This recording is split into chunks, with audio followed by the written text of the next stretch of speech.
Regardez ce qu'on a avec nous, c'est la nouvelle Audi Q4 e-tron Sportback. Sportback, je vous ai présenté l'année dernière le SUV, là on est sur la Sportback, on a des lignes extrêmement sport. Alors on va regarder ce que nous propose Audi ici avec cette voiture 100% électrique. On prend la route, on est ici en Norvège, on n'est pas loin de Bergen, on a de la chance, il fait à peu près beau et on y va, on part tout de suite faire un tour de voiture. Ouais, c'était pas mal, mais il faudrait qu'il y ait plus d'énergie, c'était un peu... Ça manquait d'énergie? C'était un peu mou, tu vois. Tu veux que je mette plus de pêche? Ouais, j'aimerais bien un truc un peu plus violent. Ok, violent. Non mais tu vois pas violent, mais un truc avec plus d'énergie quoi. Ok, on y va, t'es prêt? Ok. Waouh, c'est parti les petits loups. Aujourd'hui on teste la nouvelle Audi Q4 e-tron. On a le modèle 50, on a presque 300 chevaux sous le capot. Waouh, ça va déchirer, on part, on y va. Ah bah là c'est toi. C'était bien là? Là c'est toi là, je te reconnais.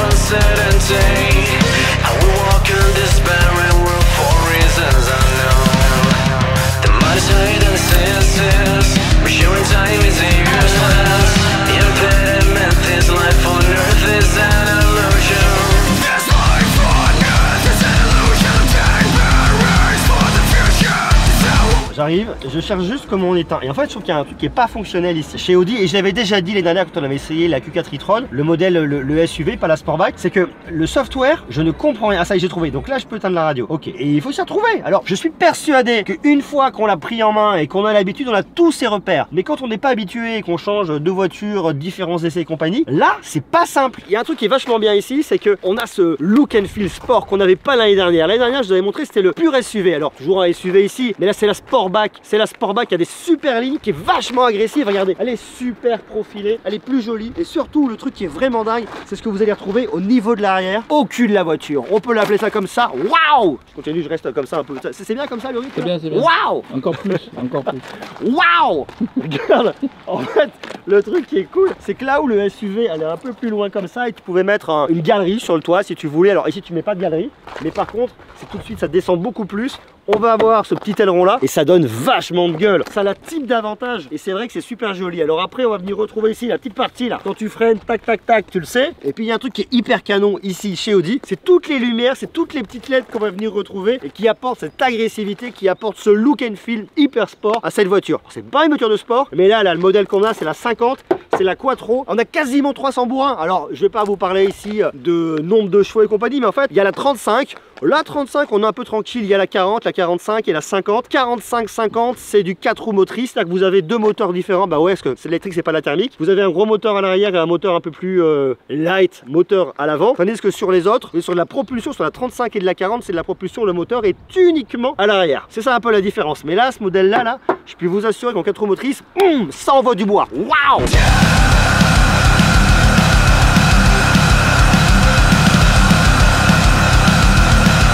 Ici, on est sur la plateforme MEB. Et il y a un truc qui est vachement intéressant et que nous a mis en avant Audi, c'est le côté green. Alors, je suppose que s'ils nous amènent en Norvège, c'est parce qu'il y a des jolis spots, c'est joli, mais au-delà de ça, c'est pour montrer le côté un peu écologique parce que le but en 2030, c'est d'atteindre un niveau neutre en carbone, totalement neutre. Alors, ça implique pas mal de choses. Déjà, l'arrêt pour Audi de fabriquer des voitures thermiques. Alors, ils vont fabriquer, je crois, c'est peut-être 2025. Elles vont continuer à vivre pendant quelques bonnes années. Ils vont arrêter de sortir de nouveaux modèles, mais ils laisseront vivre les modèles jusqu'à terminer l'histoire et finir tout dans quelques années après. Mais au-delà de ça, ils mettent le focus vraiment sur la réparation des batteries déjà. Ça, c'est un très très gros point et souvent les gens disent ouais, attends, l'électrique c'est cool, mais les batteries ça pollue énormément. C'est vrai. Donc ils veulent les emmener plus loin. Ils veulent réparer les batteries et ça c'est assez marrant. Et le deuxième point, c'est le recyclage des batteries sur lequel ils travaillent pour arriver à terme à un vrai recyclage des batteries. On n'y est pas, mais c'est la volonté de la marque d'être plus green, plus vert, d'emmener les voitures plus loin. Et vous voyez, s'ils nous emmènent en Norvège, il y a peut-être un petit peu de ça derrière. Et en plus de ça, ils utilisent des matériaux recyclés dans leur voiture. Ça, c'est pas la seule marque qui le fait. C'est souvent les acteurs de la tech, vous voyez, qui veulent un petit peu se racheter bonne conscience en disant ah, on met des produits recyclés, on met des matériaux recyclés, on va dans le côté green. Alors, bien évidemment, et la volonté elle est là et c'est chouette, on va pas dire le contraire. Mais voyez, petit à petit, les choses se font, les choses avancent avec de l'électrique. Mais déjà, quand on arrivera vraiment à ne plus avoir d'émissions de particules fines et de tout ce qui va être polluant, bah, ça sera quand même vachement bien, même si on sait que c'est pas parfait et qu'il y a du taf derrière.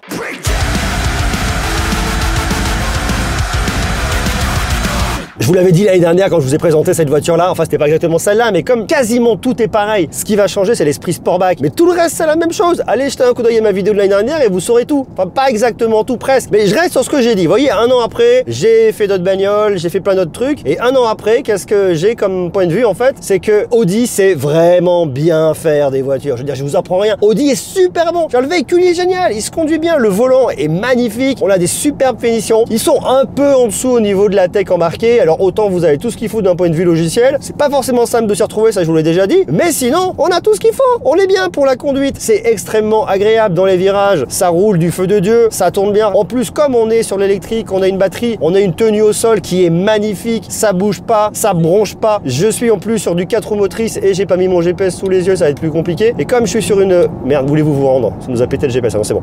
J'ai eu peur. Comme je suis sur du 4 roues motrices, ça répond vachement bien. Donc ça, c'est super bien. Et c'est vrai qu'au-delà de cette expérience de conduite qui est hyper agréable sur cette voiture, eh bien, il y a toute la notion de tech qui est cool avec des prises, des ports, pas de rechargement de tous les côtés.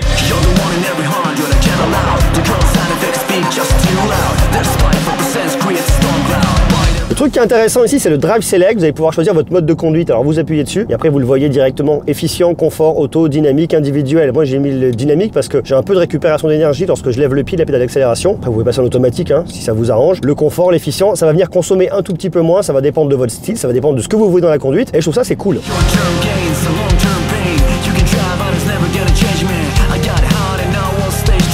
Et là, vous avez la conduite tête haute, c'est de la réalité augmentée. Vous voyez votre destination, vous voyez la vitesse, ça vous indique où est-ce que vous allez. Vous avez vos différents modes de conduite. Enfin, le truc est quand même vachement cool. Et je trouve ça vachement bien parce que c'est très rassurant lorsque vous conduisez. Ça vous permet d'avoir plein d'informations directement sans quitter la route des yeux.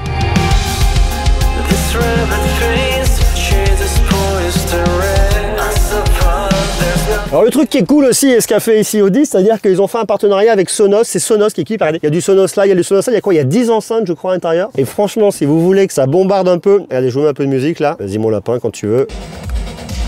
Donc là, je suis à moitié, on est déjà pas mal, on va pousser un peu plus. On n'est pas à fond. C'est fort, non? Ça crache extrêmement fort. Et c'est le truc qui est cool. Alors pour autant, on va pas transformer sa bagnole en boîte de nuit, on va pas faire n'importe quoi. Mais si vous n'avez pas de club de fermé et que vous avez envie de vous encoquiner avec des copains ou des copines, vous faites comme vous voulez, et ben vous avez ce qu'il faut là. Et ça, c'est bien.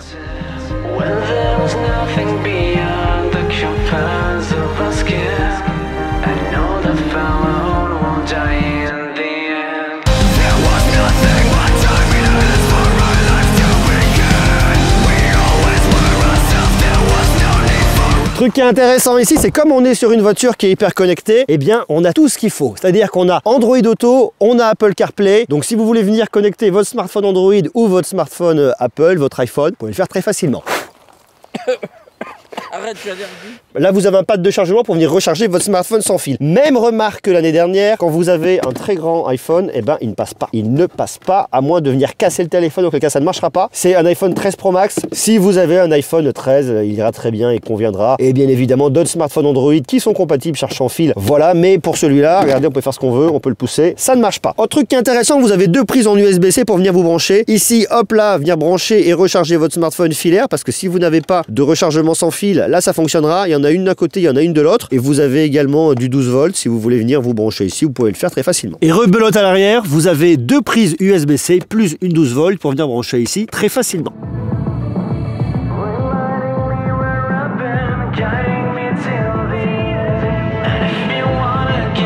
Alors il y a un truc intéressant ici, c'est que vous avez différentes combinaisons de feu à LED à l'avant. Alors c'est marrant, vous avez 4 combinaisons de feu à LED. Le 1, le 2, le 3, le 4. L'idée c'est de personnaliser la voiture pour avoir, je dirais, une gueule un peu différente. Alors ça se ressemble un peu, c'est un peu la même chose, mais dans le noir ça peut être assez marrant. Donc si vous voulez venir personnaliser l'expérience un peu, on peut. Autre point qui est assez cool, je sais pas si vous avez essayé, on en a déjà parlé fatalement l'année dernière, c'est tout ce qui va être affichage tête haute. Alors c'est plutôt bien, et j'ai comparé par rapport à une, c'était sur l'ID3 je crois de Volkswagen, c'était un peu moins évident, on le voyait très bien, mais c'était plus dur à filmer, donc c'était un peu moins bien. Là c'est vrai, c'est comme l'année dernière, hein, c'est comme ce qu'on a vu, ça vous permet effectivement d'avoir les informations principales, la vitesse, vous avez une caméra qui va venir voir les panneaux et qui vous met en fait, ben, tiens, le dernier panneau vu c'est ça, donc la vitesse c'est ça, vous avez votre vitesse, vous voyez à quelle vitesse vous devez rouler, vous avez en plus des grandes flèches pour vous indiquer la direction, vous devez tourner à droite, vous devez tourner à gauche, et donc toute la navigation qui est là, enfin bref, c'est de la tech qui est intéressante, et on voit vraiment la pertinence d'avoir de la réalité augmentée au-delà du côté gadget qu'on peut avoir au travers d'un écran de smartphone. Là il y a une vraie utilité sur la conduite, alors c'est pas tout nouveau, hein, attention, bien évidemment, c'est un truc qu'on a déjà vu, on le connaît, mais c'est c'est vrai qu'en termes de navigation, avec les finitions et le travail que met ici Audi,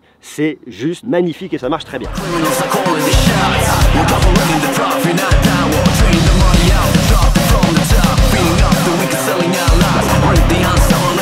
Le truc qui est intéressant avec cet écran, c'est qu'en fait, on a plein d'informations. C'est intéressant et à la fois, c'est un peu compliqué. Pourquoi? Parce que quand on est en train de conduire, on veut avoir accès à des informations basiques, on veut les trouver très rapidement. Et là, vous avez tellement d'informations que lorsque mes yeux viennent se perdre dessus, je sais même plus ce que je vais regarder. Alors, je vois quoi? Je vois mon niveau, je pense, lorsque j'accélère en fonction de mon niveau de conduite. Je vois ma batterie, ça, je sais pas ce que c'est la batterie ou pas. Non, je suis pas sûr. Je vois ma vitesse, je vois la température. Enfin, j'ai tellement d'informations qu'à la fin, je m'y perds. Et c'est le truc qui est un peu compliqué, c'est que, regardez, je peux même changer la vue. Là, hop, ok. Alors, il y a plein de choses. À quoi ça correspond? Alors, quand on connaît sa voiture, probablement, on s'y repère. Là, effectivement, j'ai un bout de GPS, ok, que je peux retrouver sur notre écran à côté, on y vient dans quelques instants. Mais en fait, j'ai plein d'infos et c'est super. Mais de notre côté, moi, ce que je voudrais, c'est une information simple, basique. Je la veux claire, je la veux lisible. Et là, je trouve qu'il y en a trop et que lorsque je suis en train de conduire, je sais pas où est-ce qu'il faut regarder sur les quelques secondes, sur les 2 secondes ou les 1 seconde que je peux venir consacrer à cette partie-là. Alors, il y a l'affichage tactile qui vient un petit peu corriger ce problème et vous donner les informations de base. Mais pour autant, lorsque je regarde ça, je sais pas où il faut aller. Alors, j'imagine qu'avec le temps, on s'y repère, mais tout de suite, je vous cache pas que c'est pas hyper évident. Après, on a un deuxième écran sur le côté. Alors, celui-là est un peu plus tourné vers le conducteur, donc c'est plutôt sympa. Ce qui fonctionne bien, c'est qu'effectivement, c'est très réactif, ça réagit bien, voilà, ça c'est pratique. Je trouve que par moment, et c'est déjà le reproche que j'avais fait l'année dernière, on ne comprend pas forcément qu'est-ce qui se passe au niveau des menus. Alors, il faut venir gratouiller, il faut venir expérimenter pour comprendre et à la fin voir un peu ce qui se passe. Mais c'est vrai que bon. Alors après, l'interface est pas mal, mais c'est vrai qu'une fois de plus, il faut venir un peu s'habituer. C'est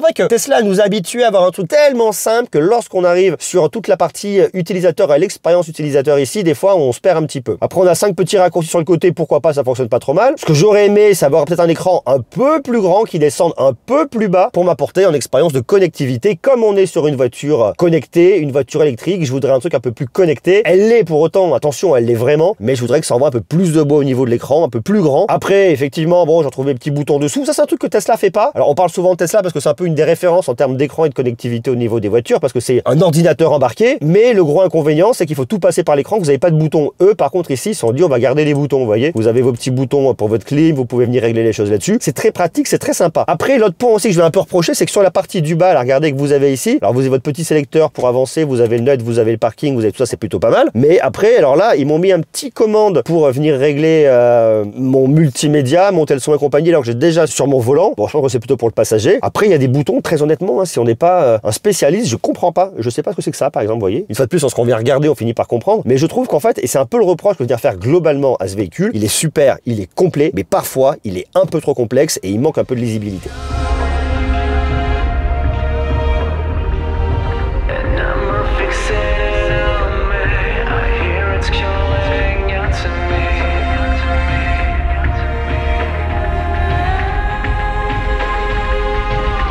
Bon alors qu'est-ce qu'il faut retenir de cette nouvelle Audi Q4 e-tron Sportback? Eh bien en fait vous prenez le SUV de l'année dernière, vous le sexifiez mode sport et vous avez cette voiture là qui est arrivée. Alors pour autant ça fonctionne, superbe maîtrise de la part de Audi, super confort de conduite, super pilotage, c'est l'électrique, ça a du couple, ça fonctionne, ça va bien, bref c'est très chouette, 500 km d'autonomie, on a vraiment un package qui fonctionne. Les points améliorés c'est quoi? Eh bien c'est améliorer un peu l'UX, l'expérience utilisateur logiciel que je trouve qui est pas mal, mais on peut encore aller un peu plus loin. On a effectivement tout ce qui va bien, Android Auto, on a Apple CarPlay, on a du pad de rechargement même si pour être un peu plus grand, bref, on a tout ce qui fait pour avoir une belle recette et une bagnole qui marche très très bien. Je trouve qu'il faut améliorer un peu cette expérience software, sinon on a quelque chose qui marche vraiment bien. Superbe ligne, superbe véhicule connecté, j'adore. Je trouve vraiment très très bien, très réussi. Ça reste quand même très cher. On se parle d'électrique, on se parle de voitures extrêmement chères, très premium, mais pour autant, et le truc qu'est en train de faire ici Audi, c'est de descendre un peu les tarifs, de se rapprocher un peu de tarifs un peu plus corrects, un peu plus convenables, même si ça reste quand même un très gros budget. Et on le sait de toute façon, tout ce qui est technologique et les voitures, c'est la même chose. En fait, ça commence tout de suite par le très cher et ensuite ça descend pour arriver à un truc plus abordable pour le grand public. Alors pour autant, je suis pas sûr que cette voiture Audi en vende des caisses, mais on voit que c'est le début de la démocratisation des tarifs qui sont un peu plus intéressants sur le modèle 35. Je le trouve chouette, moi. J'aime bien. J'ai un vrai plaisir de conduire avec. Pour autant, est-ce qu'aujourd'hui j'avais 75 000, 50 000, 46 000 euros? Je sais pas ce que je ferais. Il y a les modèles de conduite, on voit qui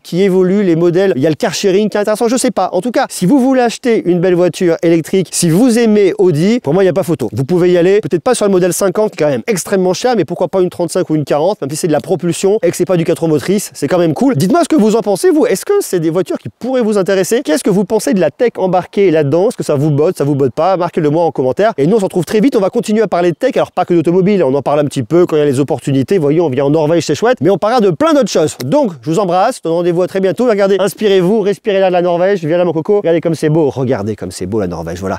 On respire. Attention. Inspiration. Expiration. Inspiration.